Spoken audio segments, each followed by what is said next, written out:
Bapak, Ibu, dan Saudara yang terkasih dalam Yesus Kristus Tuhan, Shalom, puji nama Tuhan. Saat ini kita ada di Minggu Advent yang ketiga, tema besarnya adalah tentang sukacita. Memang kalau kita bicara tentang Natal, Natal identik dengan sukacita. Suasana, kegembiraan Natal diekspresikan dengan lampu kerlap-kerlip, lonceng berbunyi, dekorasi Natal, lagu-lagu Natal, suasana diwarnai dengan kehangatan, fellowship, kebersamaan, mungkin juga makan-makan. Tetapi tahukah Bapak Ibu bahwa suasana yang digambarkan dalam perayaan-perayaan Natal tidak selalu sama dengan sukacita yang Tuhan maksudkan dalam firman-Nya berkaitan dengan Natal. Ketika malaikat muncul di hadapan para gembala, menyampaikan berita bahwa jangan takut, pada hari ini aku memberitakan kepadamu kesukaan besar. Dikatakan di sana, kesukaan besar yang dimaksud adalah sukacita. Lalu kemudian ketika para Majus melihat bintang,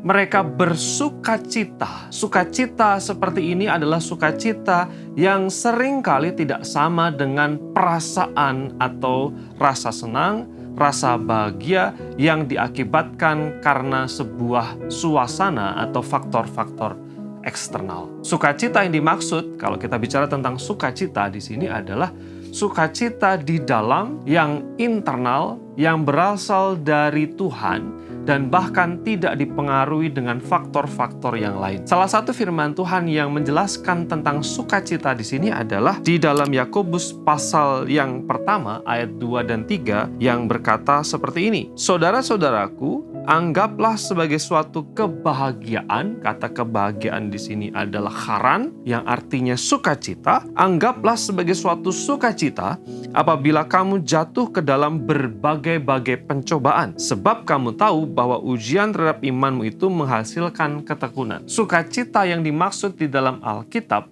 sukacita yang diberikan Tuhan di dalam setiap hati orang percaya adalah sukacita yang tidak dipengaruhi oleh berbagai macam faktor di luar. Bahkan dalam teks firman Tuhan yang kita baca tadi adalah sukacita itu akan terus ada dan tetap ada dalam hati sekalipun ada berbagai-bagai pencobaan dan kesulitan. Kalau kita membaca konteks dari penerima surat Yakobus adalah mereka yang ada dalam situasi sulit.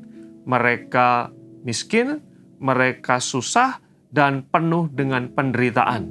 Tapi dikatakan di sana, melihat situasi itu, mereka harus terus bersukacita atau mereka diingatkan bahwa di dalam hidup mereka ada sukacita.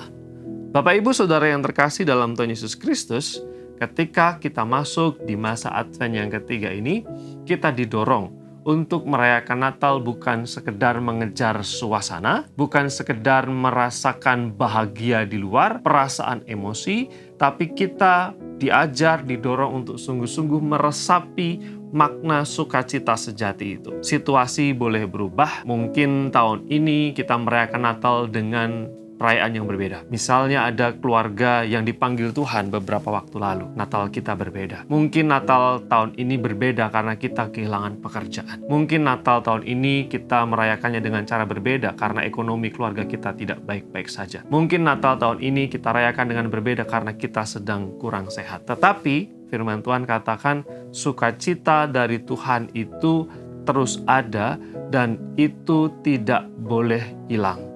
Mari terus meyakini bahwa ada sukacita dari hati yang tidak bisa direbut, yang tidak bisa direnggut oleh apapun. Lagu-lagu Natal akan membuat kita percaya bahwa ini musim yang menggembirakan. Tapi tidak semua yang kita miliki selalu menggembirakan. Dan tidak seorang pun yang bisa bahagia sepanjang waktu. Syukurlah meskipun kebahagiaan datang dan pergi berdasarkan apa yang terjadi dalam hidup kita, tapi satu hal yang pasti, kita bisa memiliki sukacita sejati, yaitu dalam Kristus. Ialah firman ini terus mengingatkan kita, mendorong kita untuk bersukacita di dalam Tuhan. Mari kita berdoa. Terima kasih, kami bersyukur karena kemurahan-Mu, kami bisa merenungkan sabda dan kebenaran-Mu. Biarlah sukacita sejati itu terus kami rasakan dengan berbagai macam tantangan, persoalan, dan situasi yang tidak menentu. Dalam Kristus Tuhan, kami bersyukur dan berdoa.